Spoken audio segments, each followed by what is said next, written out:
I can explain to you how tariffs work, but I can't explain to you like what my wife is thinking or doing, like who she is. I can't explain to you why she does the things that she does, why she makes me feel the way that she makes me feel. Why am I saying that for? Because I'm intelligent. I'm very intelligent. Last night, I sat in my car after I did a workout. I sat in my car and I decided to explain to the world why Donald Trump has put tariffs on the rest of the world, explicitly China. China, China. Don't you just love the way they say China? I sat in my car. Let me say that again if I didn't say that just now. For 40 minutes. It was supposed to be a 6 or 7 minute video. I sat in my car for 40 minutes explaining how tariffs work to the average person who may not understand how tariffs works. Why did I do that for? Because my wife asked me earlier on in the day. I started a conversation with her about making a purchase. And I mentioned the tariffs. I said, we better make this purchase before the tariffs come. And she said, tariffs, like, how does that work anyway? So man, it was so good. I broke it down to her. I should have recorded it, really. But it was just a natural conversation in which I broke down to her how tariffs work. And it was so beautiful. And but I don't understand you. I understand tariffs. The average person doesn't understand tariffs. They don't know what they are. They don't know their historical significance. They don't know much about tariffs. Okay. I can break it down to you because I've been paying attention to what's going on in our economy and in the world. I understand what's going on. I could tell you, I could help you to lose weight right now. If you're interested in knowing how to lose weight, I'm gonna put my email and my website under this video. Hit me up. My website is not all together up and running because I just started it about 2 weeks ago or so, and I haven't really been working on it that much because I've been so busy. Whew, Jesus. But send me an email. Shoot me an email. But actually, you could go to my contact area on my website and shoot me an email there too. Anyway, let's not lose focus. I just really like to help people, and I'm very capable of doing it. Okay, I lost 66 pounds in about a year and a half. It was crazy. The time that I was going through was crazy, and I still lost that weight. And I hurt myself last year. I'm going back to lose some more weight. I probably gained maybe about 10 to 15 pounds more back. And I just been going through a lot. And guess what I needed? I needed my wife to be there for me, and she wasn't there. She hasn't been there. Let me just share to you what I just sent to her by text message. I said to her, I said, you were supposed to, because I was feeling out. I wasn't feeling well. I'm feeling a little better now. I said, you were supposed to take 3 days off. That was a month ago. I asked my wife, now I want you to put yourself in my shoes. I wish I could show you the text, but I can't because it's on my phone, which I'm recording on right now. Put yourself in my shoes. You're looking for a day off because we homeschool our kid. And he's my sole responsibility because my wife is a no-show, to put it lightly. And so he's your responsibility 24 hours a day, 7 days a week, 365 days a year, because your spouse is a no-show. Let's not make it male or female. Let's just say your spouse or the other parent. Okay. So you ask your wife because you work too, and you fight mental illness and spiritual warfare. So you have a lot of stress on yourself. You're almost 50 years old. You have health issues that you're overcoming. And you have all of these things on your plate. Your spouse doesn't drive. Your spouse doesn't drive. So when she goes to work, you have to go pick her up and drop her off. She has 2 jobs because that's all she really wants to do in life is just to work. And I could help her to start a business. I could help her to make money online. I could help her to do all those things. But she doesn't want to do any of it.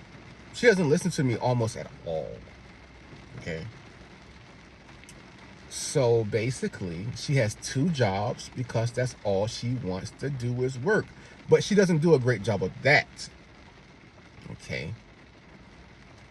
She's upset at me because I can work anytime I want to because I'm in the gig, I do gig work to supplement my income. Okay? And so I make more than her, so that's no issue. Okay? But she's jealous of me. Why are you jealous of me for? You don't have health and wellness problems. You don't fight mental illness. You want to be at home doing nothing because we've already been there for it before in our marriage. I allowed her to be a stay-at-home mom. She failed. She flopped. And so we need the money because of you. Okay? We were homeless last year. For the last 4 out of 5 years, we were homeless, living in a hotel room. Me, my son, and my wife. And remember, I can explain to you how tariffs work. Matter of fact, I'll drop that video down below this video, and you tell me if I'm stupid. Okay? I can explain to you how tariffs work and when you should and should not use them. Okay? I can explain to you how to lose weight. I can explain to you how the Holy Spirit works. I can explain to you how to, lessen crime in your city. I can explain to you how to, be a better father or mother or parent. You know what I'm saying? And I'm wise. You know why? Because I'm gonna ask you some questions too. I'm gonna admire you. I'm gonna be like, you know what? I don't know everything. I can't do everything. I might need some help. I might need some advice. That's the kind of person I am. And so, I care very deeply about my son, and that's why I'm doing this video. Is because I want my story to be told in case anything happens to me. I want to make sure that my son is taken care of. I've already asked my brother years ago. I said, if anything ever happens to me, make sure my son is okay. I wanted to adopt. I took a foster care class, and in order to do foster care years ago, and my life was crazy at that time. But I wanted to do it because I'm like, my life is going to get better, and it actually got worse. If you were to look on a human level,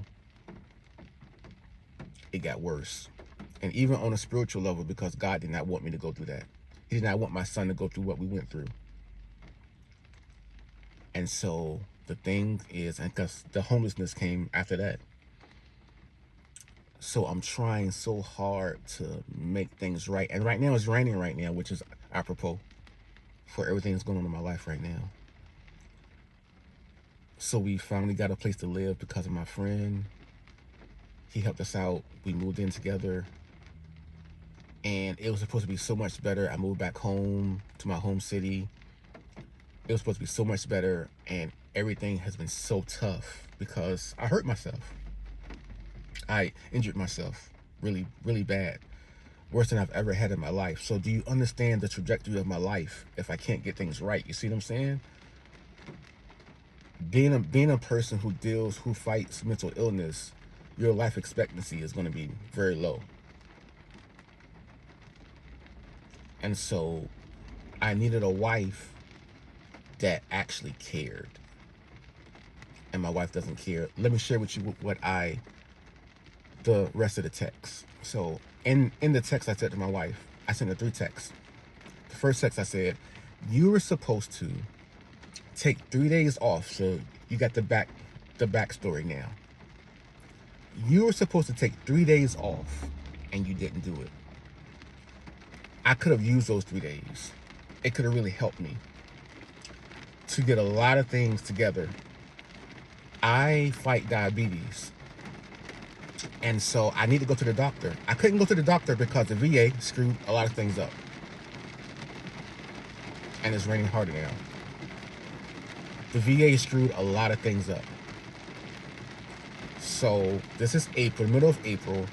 I was supposed to be at the doctor in late December.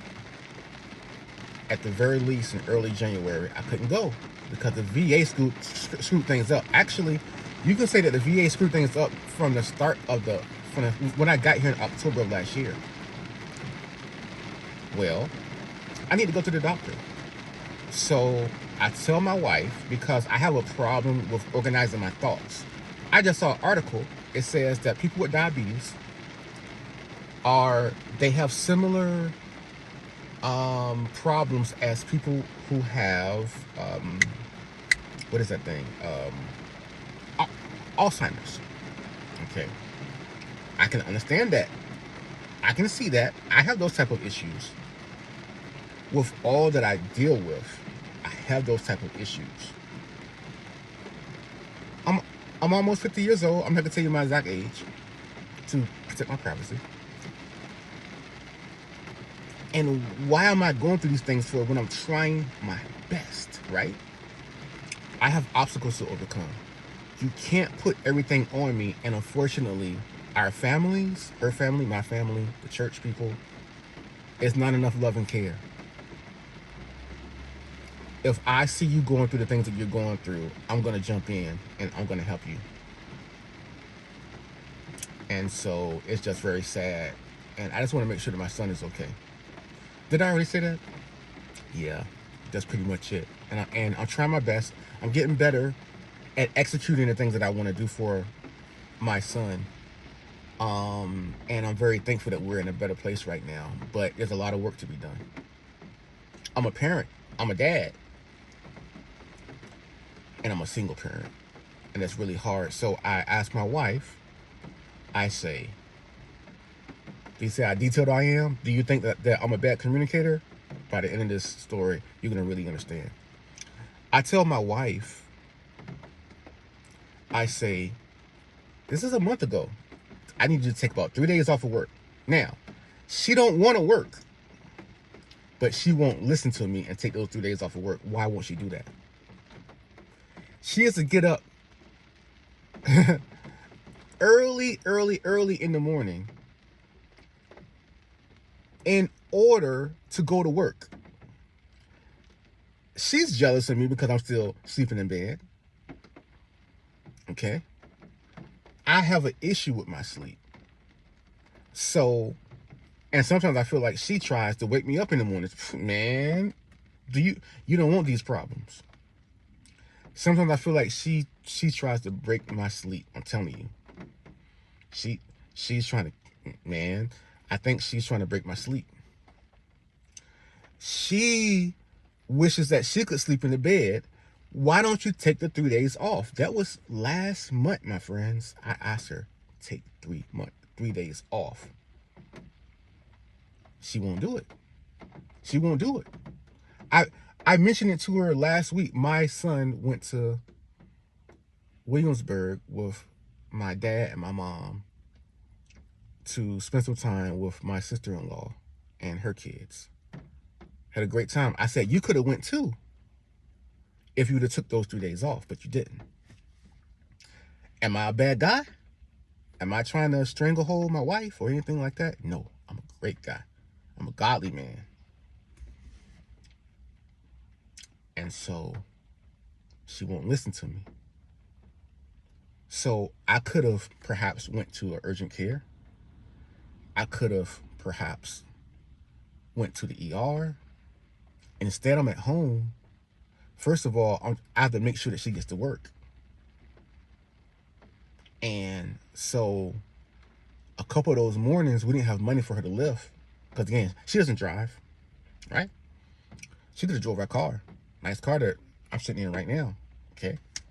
We're blessed with my roommate's family, sister and her husband said, hey, we're going to sell this car, you know? And they sold it to us for a nice, a deal. And so she could have drove, but she's in her early 40s and she can't drive. So guess what? I got to do it. How would you like to be me? How would you like to be me, my friend? All I want to do is help people. All I want to do is make sure that my son is good. All I want to do is love my wife. And she's doing these things to me. Why wouldn't, leave me a comment, please. Why wouldn't she take those 3 days off? Why? Why do you think that she wouldn't take those 3 days off, my friend? And you see why I compare myself to Joseph, because I feel like my family sold me into slavery. I feel like my wife sold me into slavery. I feel like the church sold me into slavery.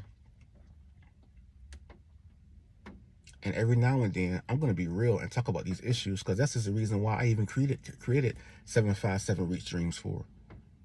So that I could reach out with people like me who are looking for a better life, who have dreams, and who are going through some turmoil in their life. And people don't like this. People don't like for you to be honest and true. But when Joseph was sitting in that jail cell, he couldn't talk to his family members. He didn't want to talk to his family members. How do you know that? Find out what Joseph's son's name was. Find out what both of his sons' name was, but one of his sons will tell you that he didn't want to talk to his family members. Oh, the Christian thing to do was to go and I don't try all that stuff. I don't try it. It's not going to work. They sold me into slavery. They know what I'm going through. She knows what I'm going through better than you do, and you know a whole lot right now. You know enough, and it's a whole lot more that Lord knows, Jesus, if you knew. And I'm writing a book about it, God willing. So I can't get past the first thing that I want to tell you. I got 2 more text messages to tell you. This is just the first one. I can't get past it because I can't understand it. I can explain. I can spend 40 minutes talking to you about tariffs and why you should put tariffs on and why you shouldn't put tariffs on. But I can't understand my wife. I can't understand my wife. How do you explain that? I'm not stupid. But the problem is that I do understand my wife. But it's one of those things where it's like, what's going on? Like, you don't look at people like that. Good people don't look at other people like that, because you can't fathom that they're actually thinking that or they're going to do that. You can't fathom that they're going to do it over and over and over again. You can't understand it until it happens to you. Hello, Joseph, right? Do you think Joseph thought that his brothers were capable of selling him into slavery? Do you really think that? Yeah, he probably seen him do some dirty stuff and this, that, and the other. The disciples never thought that Judas, they didn't know that Judas was the one who was going to betray Jesus. Peter had to ask Jesus at the Last Supper, like, who is it? Who is it, Jesus? Man, I'll go get that dude right now. You know how Peter was. Peter was about it, right? I'll go get him right now. Just let me know. But I think Peter was just so shocked. And that's your brother. Judas is your brother. No. He was just so shocked. The whole moment, Jesus is about to get crucified. But when those Roman soldiers came to get Jesus, he pulled that sword out, didn't he? But the thing is, do you think that Joseph knew that his brothers were capable of what they did? And I never felt that you could have never convinced me that my sweet fiance could have been capable of the things that she's been doing for 15 years. 15 years. Never could have guessed it. I never could have guessed my family and her family and the church people that I believed in, that I trusted, that I loved, that I would never allow anyone to do anything to them as if what they had allowed my wife to do to me and my son. Never would have allowed it. I stood up for them in times of need, in times where other family members were abusing them or, mistreating them or whatever you might want to call it. And those people look down on me. Why do you think God has given me so much insight on Joseph? Please check out my videos. They are anointed, if I must say so. They're and I have some blogs that I haven't produced yet, and I pray that I'll be able to get these things released. And I pray that I'm in better health than I think that I am. I'm in. Jesus. Honestly, I'm afraid to go to the ER. I'm afraid to go to the urgent care. And the thing is that I need to, and I will. I'm gonna do it for my son, and I'm gonna do it for myself, and I'm gonna do it for God. And but it's tough because I don't have anyone to talk to. I don't have anyone that really understands all these years. But God. That's all Joseph had to talk to when he was sitting in that jail cell, my friends. Only God. And so this is the situation that I'm in, and I just can't understand it. So let's just move on to the second one. The second one, the second text that I sent my wife, I said, you were supposed to get with me to stop. Let me charge my phone up just to make sure. You were supposed to get with me. Let me push it up just to make sure that's charging.